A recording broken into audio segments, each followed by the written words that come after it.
یہ یورپین جی S P کے اوپر بات جب کرتے ہیں تو وہ کیا کہتے ہیں ویلیو تو ایڈ کرو کچھ. آپ ویلیو ایڈ کرنے کے لیے تیار نہیں ہے کسی سیکٹر میں بھی, کیونکہ آپ مونوپولسٹک ہیں. مگر گلوبلائز ورلڈ میں, گلوبلائز اکانومی میں آپ کو کمپیٹ کرنا پڑے گا, چائنیز کو اٹریکٹ کرنا پڑے گا, آپ کے بزنس کمیونٹی کو نکلا. میں آپ کو ایک ایگزامپل دیتا ہوں. آپ کا بینکنگ سسٹم بڑا مونوپولسٹک ہے. میں پچھلے ویک گیا باہر, $150 کی میں نے پرچیزنگ کی. جب اس کو میں نے ٹرانزیکشن میں دیکھا تو $8,000 مجھے ایڈیشنل پڑا ہوا ہے 3-4 مد میں. بھائی میں کیوں کریڈٹ کارڈ کو یوز کروں, پھر میں اکانومی کی لسٹ میں کیوں آؤں؟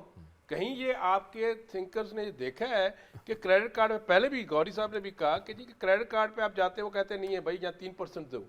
بھائی پہلے یہ تو آپ نے بینکوں کو بتاؤ کہ کریڈٹ کارڈ کو کوئی یوز کرتا ہے اس کو انکریج کرو, ڈسکریج نہ کرو. مجھے اگر باہر شاپنگ کرنی ہے میں $100 پہ $8,000 مزید کیوں دوں؟ تو یہ جو ہمارا مائنڈ سیٹ ہے نا مونوپولسٹک, بغیر ریئلٹی کی چیزوں کو چلانا, سمجھنا کہ من و سلوا آئے گا سی پیک کے ساتھ, تو وہ تو آ گیا, روڈ انفراسٹرکچر بن گیا. مگر کیا ہوا, غوری صاحب نے موٹر وے کا, میں خود موٹر وے کے اوپر بیٹھا ہوں. ہمارے جو موٹر وے انٹرچینج ہے وہاں ٹھیک ہے ہماری زمینوں کے ریٹس بڑھ گئے. کیوں بڑھ گئے؟ وہاں سوسائٹیز بڑھنا شروع. Society is a non productive in the economy. Agriculture land جو ہے وہ یوز ہو رہا ہے کس کے لیے؟ ہاؤسنگ سوسائٹی کے. ہاؤسنگ سوسائٹی میں کون سی انڈسٹری آئی بھائی؟ تو یہ ہمیں یہ سوچنا پڑے گا کہ ہمیں کس طریقے سے زرخیز زمینوں کو ہم کنکریٹ سے بھر رہے ہیں. عامر غوری صاحب, بہت انکنونشنلی, غیر روایتی انداز سے کام کرنا پڑے گا اگلی منتخب حکومت کو. اور کنکلوڈ کر دیں, یہ ہمارا لاسٹ کامنٹ ہے. جو کہہ رہے ہیں نا, میں اسی کو پوائنٹس میرے رکھے ہوئے تھے, کچھ تو انہوں نے لے لیے ہیں. دیکھیں پاکستان کی جو تھوڑی بہت انڈسٹری ہے نا وہ ہمارے لیے کام نہیں کر رہی. 24 کروڑ کی مارکیٹ چھوٹی مارکیٹ نہیں ہوتی, ٹھیک ہے نا. لیکن آپ دیکھیں, میں مثال دوں آپ کو کہ پاکستان کے اندر کسی زمانے میں صرف جاپانی گاڑیاں بنتی تھیں. اب یہاں چائنیز, کورین, جو ہے فرینچ, یہ برانڈز بھی چل رہے ہیں. جو جرمن گاڑیاں ہیں وہ بھی چل رہی ہیں. ہم نے اپنی گاڑی ڈیولپ نہیں کی, ہم نے اپنا موٹر سائیکل ڈیولپ نہیں کیا. جو کیے ہیں وہ بیچارے وہ مطلب مشکل میں ہیں, ٹھیک ہے. فارما انڈسٹری, ابھی ہم نے کووڈ کے اندر دیکھا, یعنی پورے 24 کروڑ کو دوائیاں دینے کے لیے ایک ٹیبلٹ ہماری اپنی لوکل پیٹنٹ نہیں ہے. ہم صرف اور صرف جو ہے نا وہ امریکن اور یورپین اور اب چائنیز میرے خیال جو فارما ہے اس کی گولیاں یہاں بنائیں گے, ان کو بیچیں گے. کاٹن اتنا بڑا ہماری انڈسٹری تھی, ہم نے کیا کیا, امریکن برانڈز کے لیے بنا کے, جس کو بات کریں مونوپولسٹک ہے وہ, مطلب ہمارا اپنا کوئی برانڈ نہیں. ہم اگر فرض کیا ٹاپ دنیا کے جو بڑے برانڈ ہیں ان کے لیے چیز بنا رہے ہیں تو ہمیں یہ پتہ ہے کہ کیا ڈیزائن چاہیے, کیا کس لیول کی کاٹن چاہیے. تو ہم نے اگر اپنا برانڈ بنایا ہوتا تو وہی چیز دیکھیں نا. اگر فرض کے میں ایک مثال دے دوں کہ ایک امریکن برانڈ کے لیے, ٹاپ برانڈ کے لیے جو شرٹ بن رہی تھی اس کے اوپر کاسٹ آ رہی تھی $6, وہ انٹرنیشنل مارکیٹ میں $150 کی بکتی ہے. اگر ہمارا برانڈ کوئی ہوتا وہ نہ بکتا $150 پہ, $50 پہ بکتا, $30 پہ بکتا, تو آپ اندازہ لگائیں. لیکن مسئلہ یہی ہے کہ جو ہمارا جہاں پالیسی ہے نا, اور اس کا جو جڑ کہاں ہے, وہ یہ کہ ہمارا جو ایجوکیشن سسٹم ہے نا وہ اب وہ تمام چیزیں پروڈیوس نہیں کر رہا جنہوں نے یہ سارے کام کرنے تھے. ہم اب بزنس گریجویٹ بنانا چاہ رہے ہیں اور ہم اب جو ہے نا IT اسپیشلسٹ بنانا چاہ رہے ہیں. کس نے فزکس پڑھنی ہے, کس نے اکنامکس پڑھنی ہے, کس نے فلاسفی پڑھنی ہے, کس نے یہ جو سبجیکٹ ڈسکس کر رہے تھے کلائمیٹ چینج پڑھنی ہے, ٹھیک ہے نا. یہ کون کرے گا, کون بتائے گا ہمیں کہ پچھلی دفعہ دریا ہمارے سارے اپنے ریور اپنے بینکس کے اندر بہتے رہے ہیں, بالکل, تو پھر سیلاب کہاں سے آیا تھا. عامر غوری صاحب آپ کا, ڈاکٹر ظفر جسوال صاحب آپ کا, سہیل ملک صاحب آپ کا, مہتاب حیدر صاحب آپ کا بہت بہت شکریہ. پاکستان کو جو درپیش مسائل تھے اس پر ہم نے آج کثیر جہتی گفتگو بھی کی. ہمارے پاس ایکسپرٹ موجود تھے. یہ چیلنجز ہیں جو درپیش ہیں پاکستان کی عوام کو بھی, پاکستان کی حکومت کو بھی, اور بحیثیت ملک نئی منتخب جو حکومت ہوگی ان کو بھی ان مسائل کا سامنا کرنا پڑے گا اور غیر روایتی انداز سے کام کرنا پڑے گا. مجھے اور فوزیہ یزدانی کو دیجیے اجازت. کل انشاءاللہ آپ سے دوبارہ ملاقات ہوگی. اللہ حافظ.